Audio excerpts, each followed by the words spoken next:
YouTube? It's your boy Greg back again with another video. If you're new to this channel, we talk about fragrance related topics, so if there's something that you're interested in, please consider hitting that subscribe button. Make sure you hit the notification bell so you'll be notified every single time I upload. So today's video is going to be a little bit different than most of my videos. It's not going to be a fragrance review or a top 10 or anything like that. This is going to be a video based on a discussion that I feel like we need to have in the fragrance community for the newcomers, okay? And today I'm going to be speaking on whether or not you should get a 100 ml bottle, a 75 ml bottle, a 30 ml bottle, or should I get EDT, should I get EDP, should I get parfum, should I get extrait de parfum? You know, all of those types of questions that a lot of people actually have on a day-to-day basis. We're going to discuss that today. So let's go ahead and dive into this. So let's go ahead and touch on the size of the bottle, you know, the 100 ml, the 75 ml, or the 30 ml. Now, this is a question that I see a lot in my comment section, you know, should I get the 30 ml, should I get the 75 ml, should I get the 100 ml? Well, you can't really base that off of somebody else's recommendation because that really depends on you, and that's just being honest. It depends on you. So keep that in mind, that it really all just depends on you, okay? But I can give you some things that can kind of help you to make that decision, okay? So one thing I would say is look at your collection, okay?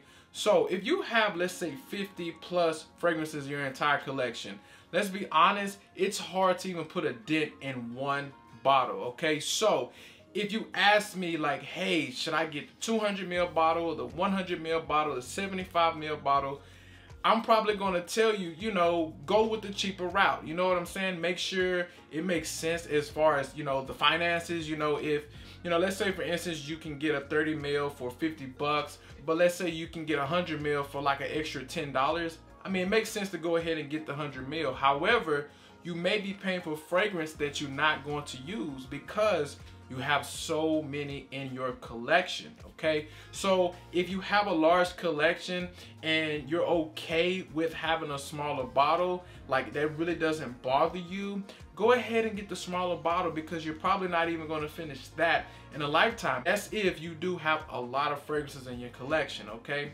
So another thing is something that I'm guilty of, okay? I like to have all of my bottles matching. I'm a fragrance reviewer and collector. I like to have all my bottles matching. Now, some of you may say, well, that's ludicrous. That doesn't even matter. And technically, it doesn't matter.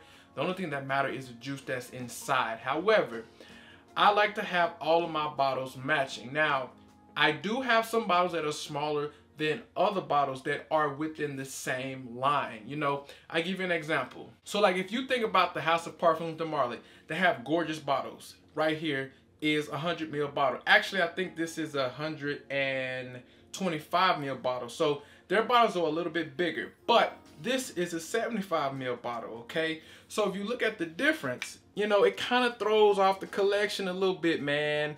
So for you who say I'm crazy for thinking like that, look, it just kind of throws it off. So if you're one of those that, you know, it's like, I like to have all of my bottles matching, I'm not necessarily saying you have to get the 100 ml, but I would say make up your mind to think like, okay, do I want to go ahead and stay on the 30 ml, 75 ml train or the 100 ml train and just collect that same size bottle if that's something that actually, you know, matters to you, if that makes sense. Now, last but not least, sometimes we come across fragrances that are discontinued or rumored to be discontinued. So in that case, I would definitely say go ahead, get the big bottle, you know, the biggest bottle you can find, just in case it does get discontinued, or if you actually do find a fragrance that is discontinued, go ahead and get the bigger bottle. That way it can last you and you will have that fragrance, you know, for a very, very long time. You won't run out, because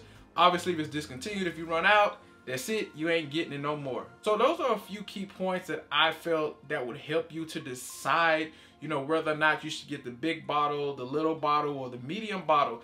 It just really depends on you. If you got a large collection, you probably don't need the bigger bottle, you know what I'm saying? If you have a smaller collection, maybe you kind of one of those guys that just wear 1 or 2 fragrances, I would say definitely get the bigger bottle, because you're gonna run out very, very fast wearing the same fragrance every day or every other day. You know what I'm saying? And if you're like me, you want all your bottles to match, just choose a train that you want to jump on, whether it's a 30 ml, 75 ml, 100 ml, and just collect the same size bottle for every fragrance that you get within that particular line.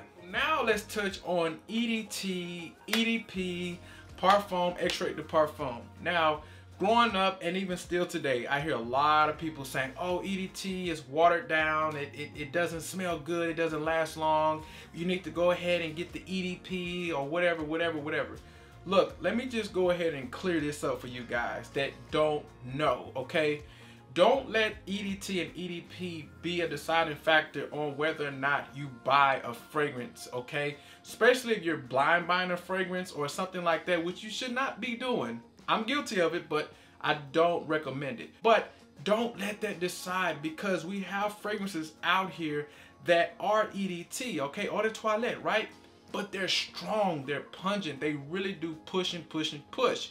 The EDT and the EDP, the Parfum, Extrait de Parfum, all it is an oil concentration. But at the end of the day, it really doesn't matter. Why? Because it's how the fragrance reacts to your skin, okay? So what I'm saying is, you may put on a fragrance that is EDT, all right? And then you may put on a fragrance that is EDP. You might find that the EDP is not lasting as long as the EDT. You know what I'm saying? Or vice versa. So it really just depends on what works on your skin. Now, as far as the Parfum and the Extrait de Parfum, those are fragrances that are higher in oil concentrations. So with it not having as much alcohol as the EDT, those are going to sit on your skin a lot longer. They're supposed to. Normally, that's what they do. They sit on your skin a lot longer. They're still going to leave a bubble around you, but they're not going to push as heavy. The alcohol, the higher alcohol concentration that's in the EDT helps it to push heavier. That's all that really means. But like I said, it really just depends on you. I'm telling you, you can get certain fragrances that are EDT, EDP, Extrait de Parfum, and they all react differently on your skin. You will have one that lasts long, and then you have another that doesn't. It really just depends on your skin. So here's a few things that you can do to help with that, okay? So let's say, for instance, you're about to go to Dillard's, you're about to go to Macy's, Neiman Marcus, right? Go ahead and take a fresh shower, okay? Take a fresh shower, put on some non-scented lotion once you get out, and go and spray it on your skin and see how it reacts. And if you're going to order something, maybe a sample because you can't find it in the store, and let's say that the fragrance has a eau de toilette concentration and an eau de parfum concentration. Order both. It's a sample, so it's not going to run you too much.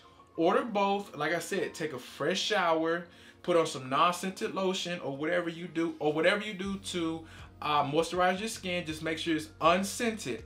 Put it on, wear it for a day or 2 or 3, and just see how it reacts to your skin, and let that be the deciding factor on whether or not you should get the EDT or the EDP. Don't listen to these people who are saying, oh, it's EDT, it don't suck. Or salespeople who try to sell you on eau de parfum because it's an eau de parfum. That doesn't matter. What matters is what smells good to you and what does well with your skin, okay? Yes, eau de parfum and Parfum, Extrait de Parfum will tend to be a little bit more expensive, which is why they're going to try to sell you on that. But don't let them do it. Don't let them do it, y'all. Don't let them do it. Actually do it. Do what I said. Take a shower, put your unscented moisturizer on, go out there and sample it, wear it for a day or 2, and then see how it reacts with your skin, and let that be the deciding factor. Alright, so that's going to wrap up this video, guys. I hope I was able to help a couple of you out there. This is just questions that I get, you know, in my comment section, and also like at work, or just people that you kind of mingle and talk to. People tend to ask those questions. So I figured I'll make a video giving my opinion and, you know, my own experience with this particular topic. So what I want you guys to do is go down in that comment section. If you have any other advice for the people who struggle with this, leave it down there in that comment section, okay? We're family and we want to help each other out, okay? So if you liked the video, go ahead and give your boy a thumbs up, and that's it. Take care. Peace.